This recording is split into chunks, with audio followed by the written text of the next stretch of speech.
Let me ask you about the latest on that tape recording that was leaked to CNN. By whom? Whomever could have leaked it, we have no idea. So this gets leaked to CNN, and it's interesting to note, it doesn't exactly make Trump sound good. It sounds like he's got a classified document there, though he's denying it.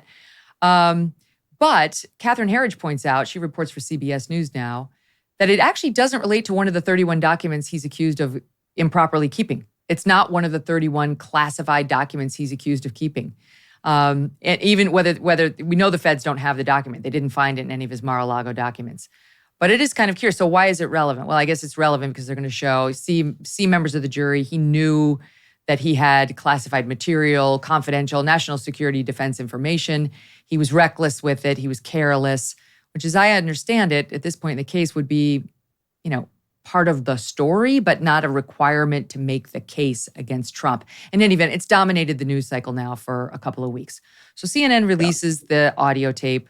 Trump's allegedly waving a document around and saying, these are plans submitted to me by the Defense Department, by the military, that have a draft attack on Iran outlined. Now, his first defense to Bret Baier, when he commented on this last week, was there was no document.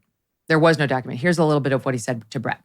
Ready? You were recorded. It wasn't a document. Okay. I had lots of paper. I had copies of newspaper articles. I had copies of magazines. I know it. When I said that I couldn't declassify it now, that's because I wasn't president. I never made any bones about that. When I'm not president, I can't declassify. Brett, there was no document. That was a massive amount of papers and everything else talking about Iran and other things. And it may have been held up or may not, but that was not a document. I didn't have a document per se. There was nothing to declassify. These were newspaper stories, magazine stories, and articles. I don't think I've ever seen a document from Milley. Okay, so that's what he told Bret, but the actual audio recording suggests he's saying, here's something that was given to me by the military. Well, now he's saying something kind of similar, a little different. I'll let the audience decide. This is what he told Fox News on Tuesday, Satwan. And I said it very clearly. I had a whole desk full of lots of papers and mostly newspaper articles, copies of magazines, copies of different plans, copies of stories having to do with many, many subjects. And what was said was absolutely fine and very, very perfectly. We did nothing wrong. I'm covered by the Presidential Records Act. I'm covered also by the Clinton Sox case. It's a very important case. It's law. You're not concerned then with your own voice on those recordings? My voice was fine. What did I say wrong on those recordings? I didn't even see the recording. In fact, you could hear the rustle of the paper, and nobody said I did anything wrong, other than the fake news, which of course is Fox, too. Are there any other recordings that we should be concerned of?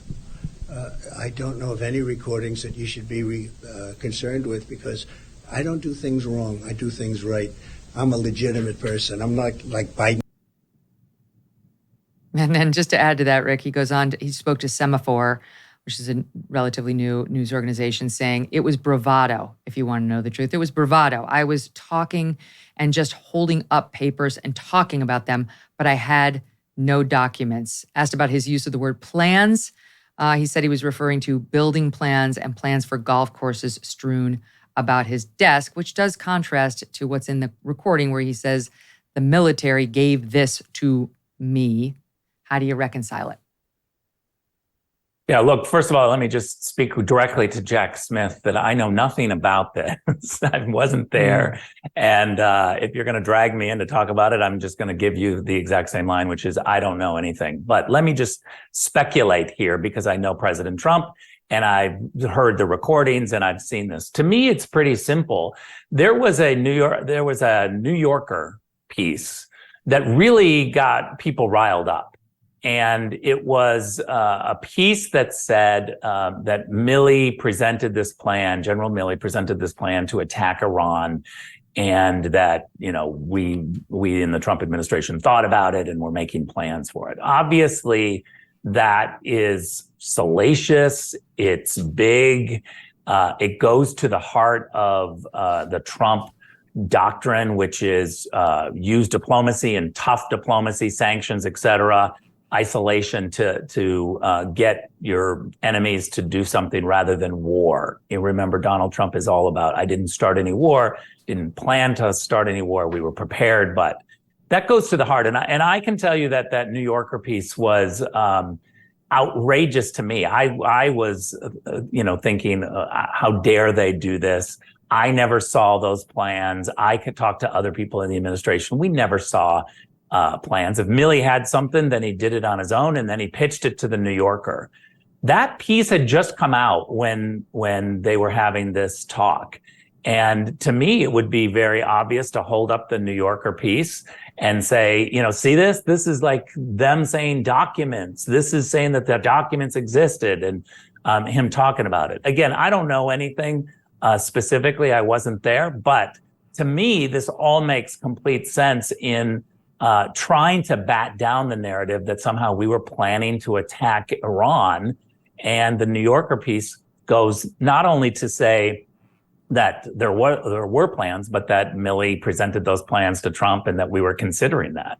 I think that's hogwash. I mean, the thing is, he does get specific in the audio tape, that making it sound like he's got the document in hand. But I said from the beginning, before we even heard the recording, what Trump is now saying, essentially, it could have been bluster. It could have been Trump being like, I've got it right here. Trust me, Mark Milley was the one pushing war, not me. We don't know whether Trump actually had the document in hand or not. Yeah, I listened to the recording a couple of times. And if you put in your mind that he's holding up the New Yorker piece, it makes total sense. It's like, look, this is because the New Yorker piece was very specific. And when you're holding it up, you're like, look at that. This is the plans that they said that, we had. And so, but then he talks about how I have to declassify. That's the part that suggests it is, well, we'll play it. We'll play the shorter version because we played the full version yesterday, but here's a clip of that alleged meeting. Well, there wasn't a meeting between Trump, and it was about Mark Meadows' book. And this is the one that has caused so much trouble. Here it is. Well, with Milley, let me see that. I'll show you an example. He said that I wanted to attack Iran. Isn't it amazing? I have a big pile of papers. This thing just came up. Look. This was him.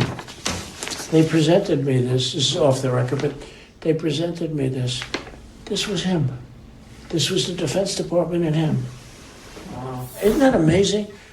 This totally wins my case, Mm-hmm. Except it is like highly confidential, secret. This is secret information.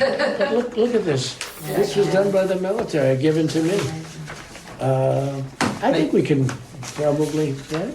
I don't know. We'll have to see. Yeah, we'll have to try to declassify. Figure out yeah. See, as president, I could have declassified it. Now I can't, but this is classified. Now we have a problem. Yeah. So, I mean, that doesn't sound like he's holding up a newspaper article, but it doesn't prove he's holding up the actual document either. Yeah, look, I wasn't there. I have no idea. But the reality is, to me, is that Donald Trump gets emotional about a lot of these articles. And it goes at the heart of what we were trying to say, is that we didn't do war. And it makes perfect sense to me that this very detailed New Yorker piece, which lays out plans and says that it's literally General Milley, who was our guy who was supposed to make war plans and be prepared, saying, oh no, I did this and I presented this to the president and they were going to go to war. That goes to the heart of our messaging. And to me, it makes perfect sense that he's holding up something that says this is so outrageous. The whole plan is in this New Yorker piece. But again, I don't know. I wasn't there. Junk science. That's what the doctor called many of those fruit and vegetable supplements on the market. Junk science because they use extracts of common produce department fruits and vegetables with few health benefits. But I want to tell you about Field of Greens. Field of Greens is different. They use whole organic fruits and vegetables, not a watered down supplement. And it's backed by a better health promise, which I'm going to tell you about. Each ingredient in Field of Greens was scientifically chosen to support vital organs like heart, lungs, kidney health. Others support your immune system, blood pressure, metabolism, and healthy weight loss.